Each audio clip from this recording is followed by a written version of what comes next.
Joseph is a fruitful bough by a well.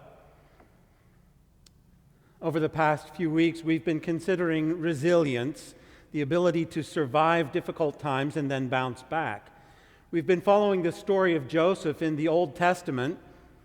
Joseph was torn from his family, almost killed, sold as a slave, later thrown in prison for a crime he didn't commit, and then faced a 7-year famine. Yet Joseph was resilient. He not only survived, but thrived during these difficult times. Some of the things that helped Joseph to be resilient can also help us. For this close of the series, I will review some previous parts of the story. One thing that helped Joseph to be ready for the difficulties he would face in the future was the coat of many colors that his father had given him as a sign of his great love for Joseph. Every day that Joseph wore that coat, he could remember that his father loved him. We too can be mindful of the Lord's love for us. The Lord has given us many reminders of his love in his word. You can think of that coat of many colors as being all the passages in the word that tell us how much the Lord loves us. I have loved you with an everlasting love. Therefore, with loving kindness, I have drawn you. Take these passages like a coat of many colors and put them in your mind. Wear them. Take them with you wherever you go to remind you that the Lord loves you. This may make it easier to get through difficult times. We also see the Lord's love in the world around us. If you are here in this cathedral, when you walk out the door, look at the beautiful colors of the trees, or flowers, or sunsets. The Lord has given the whole world this coat of many colors as a reminder of his love for us. Joseph's dreams were another thing that helped him prepare for difficult times. The Lord gave him a vision that everything would turn out well. He would be with his family and they would love and honor him. The Lord gives us dreams too. He's given us a vision of his purpose and his goal for us. He wants us to be in heaven with him. He wants you to be surrounded by people whom you love and who you love and who love you. That's why he created heaven and wants to bring you into heaven.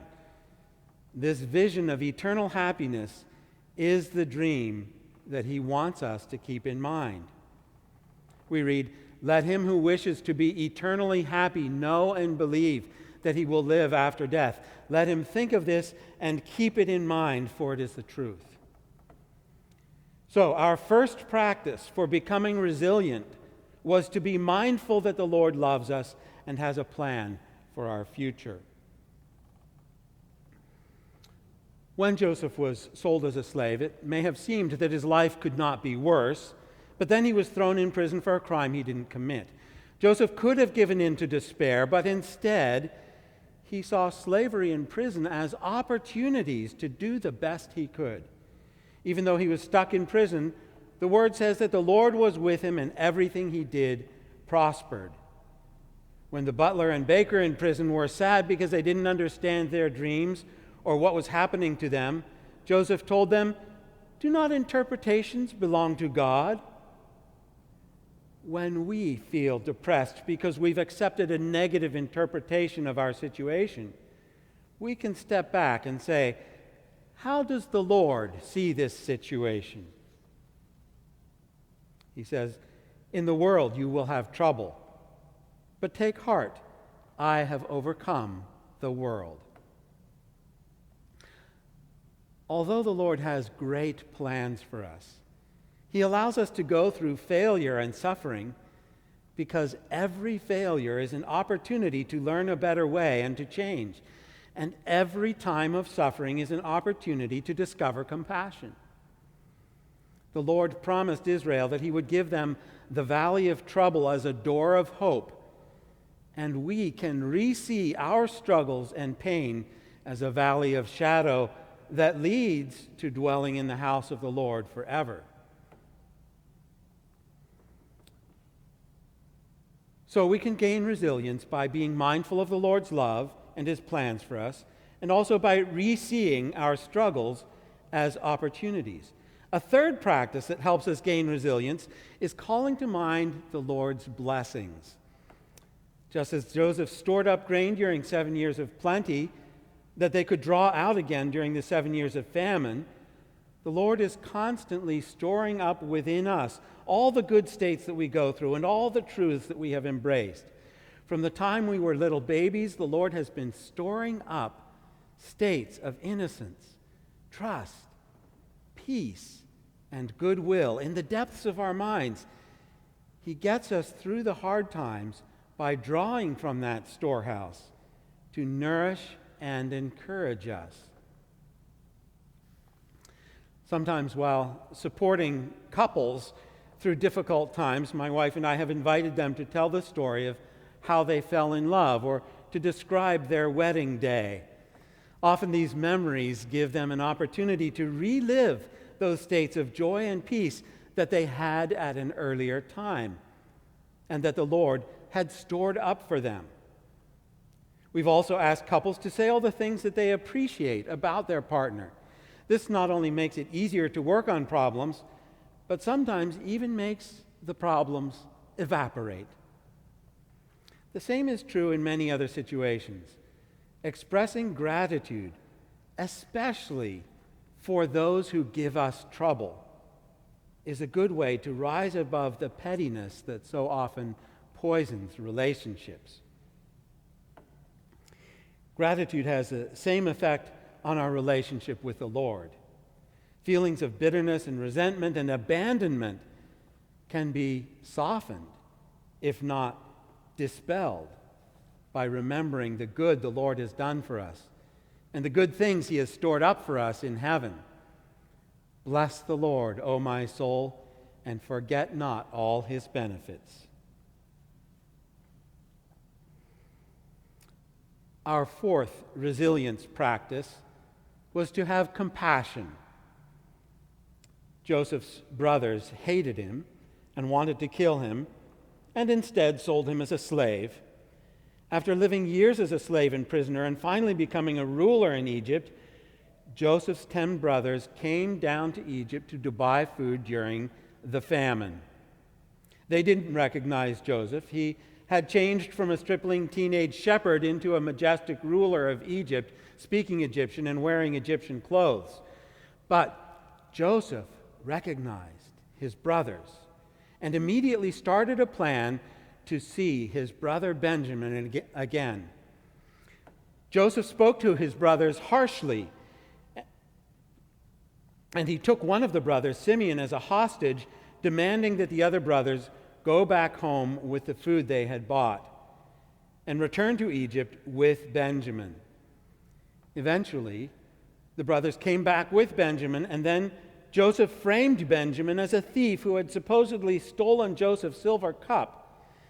As a punishment, Joseph said Benjamin would have to remain in Egypt as a slave while the brothers were to return home without him. 23 years earlier, Judah was the one who had suggested selling Joseph as a slave. This had ruined Joseph's life and broken their father Jacob's heart. Now they were faced with Benjamin similarly becoming a slave, and Judah knew that their father would die of grief. Out of compassion for their father and compassion for Benjamin, Judah offered to become a slave in Benjamin's place so that Benjamin could go home to their father. Judah's show of compassion moved Joseph deeply. He broke down and wept. He revealed himself as their long-lost brother and forgave them for hating him and selling him as a slave.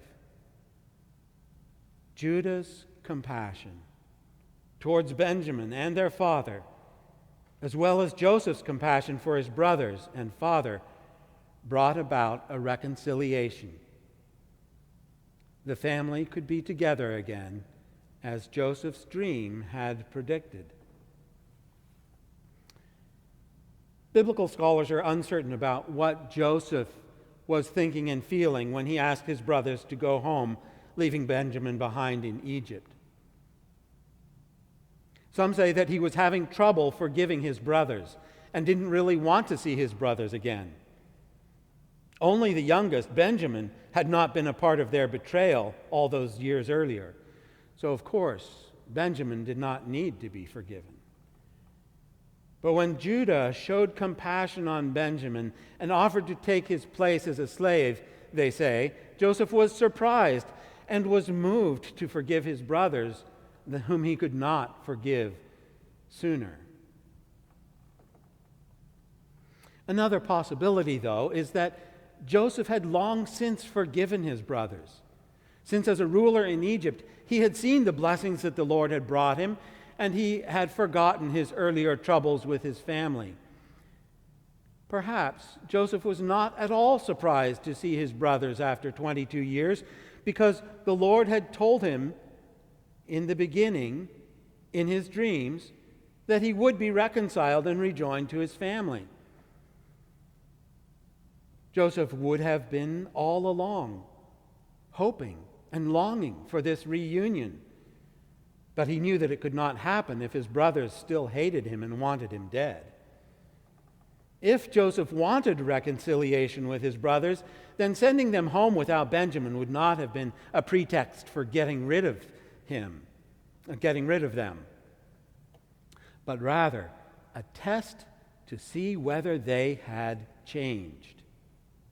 By making Benjamin a slave before their very eyes, Joseph was able to recreate the event when Joseph suffered the same fate. And Joseph could see now that they had compassion for Benjamin that they had not had for Joseph earlier. Knowing that they had changed, Joseph was able to reveal himself and reunite the family. Thus, it was not so much a change of heart on Joseph's part as a change in Judah and his brothers that brought about reconciliation. We may never know whether Joseph was limited by a typical human inability to forgive his brothers, or whether his heart reflected a more divine ability to have compassion on all people at all times. Yet on a deeper level, we can see that Joseph represents the Lord, and the Lord always has compassion. Even while he was being crucified, he said, "Father, forgive them, for they know not what they do." Whether compassion comes easily for us, or rather with years of practice and effort, as is often the case when words spoken with anger, bitterness, or contempt have separated us from our fellow human beings. That vital part of our resilience and reconciliation is the compassion we are able to feel when others are suffering. So, after being mindful of the Lord's presence and purpose, reframing our problems as opportunities, practicing gratitude, and showing compassion, our fifth means of growing resilience is to provide for others. As soon as Joseph had revealed himself to his brothers, he told them that he would provide for them during the remaining years of famine and afterwards. They could bring their families and their parents from Canaan down to Egypt and live in the best part of the land, where all their needs would be met. At the same time, Joseph continued to provide food for all the Egyptians so they could continue to thrive even during the famine. A familiar description of love is that it is to feel the joy of another as joy in oneself.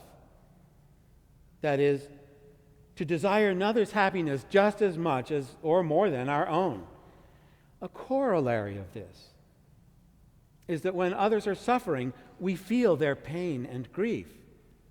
So when those we love are in misery, love becomes compassion. Yet there is more. Love is not only to feel another's joy as our own, but also to want to give to another everything that is our own. We want to serve them, to be useful to them. We want to use all our resources to make the lives of others better. Another passage describes three essentials of love. The first is to love others outside oneself. Next, to want to be united with them. And finally, to want to make them happy from ourselves. We can see the desire to be united to others in Joseph's wanting to reunite with his brothers and fathers. What follows is a desire to make them happy, which Joseph did by using all his resources to make their lives better. When Joseph was a slave, it was a lowly job. Yet Joseph did his work faithfully and honestly, so he was successful in that work. Later, being a supervisor of a few prisoners was also not a glorious job. But Joseph did the best that he could.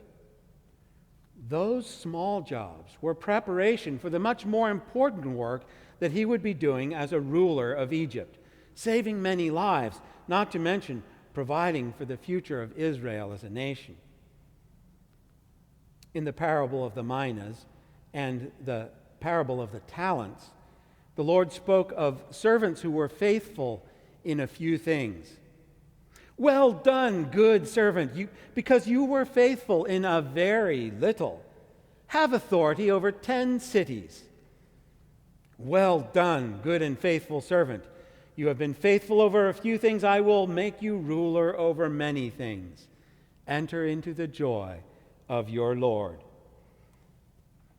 So it was with Joseph. He was faithful over a few things in prison and as a slave, and the Lord made him ruler over many things. Likewise, we may be relatively unuseful, too young, too old, too unemployed for meaningful work, or too isolated for meaningful relationships.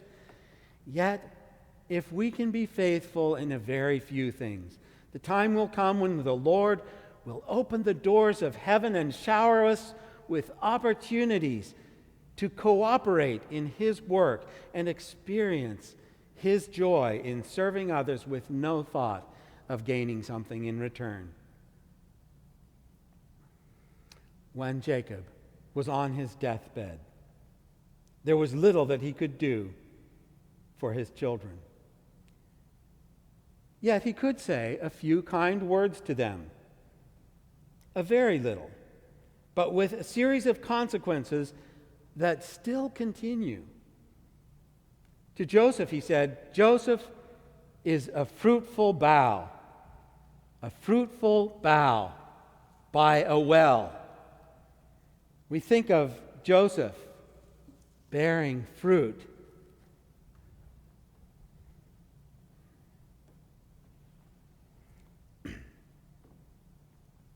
And it calls to mind this prophecy. Blessed is the man who trusts in the Lord, and whose hope is the Lord.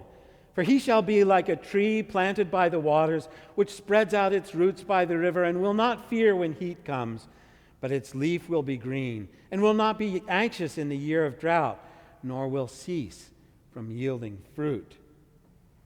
A tree that survives heat and drought pictures the resilience that gets us through difficult times.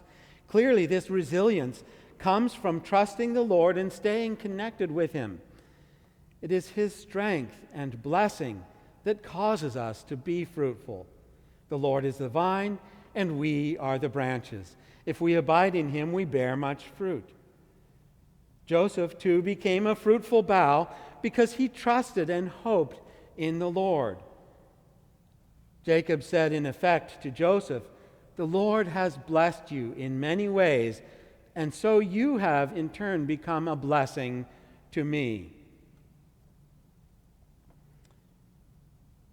By the God of your father, who will help you, and the Almighty, who will bless you with the blessings of heaven above, the blessings of the deep that lies beneath, the blessings of the breast and of the womb.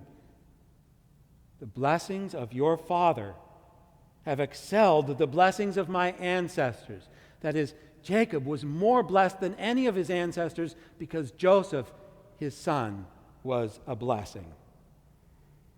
Those blessings shall be on the head of Joseph and on the crown of the head of him who was chosen from his brothers.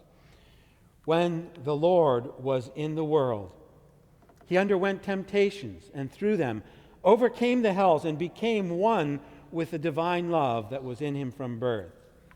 It was that divine love which gave him such resilience and strength against the hells. Through his efforts and suffering, he became our Savior. He became a blessing to all humankind. If we remain connected to the Lord, he will bless us and help us to be a blessing to others. Amen.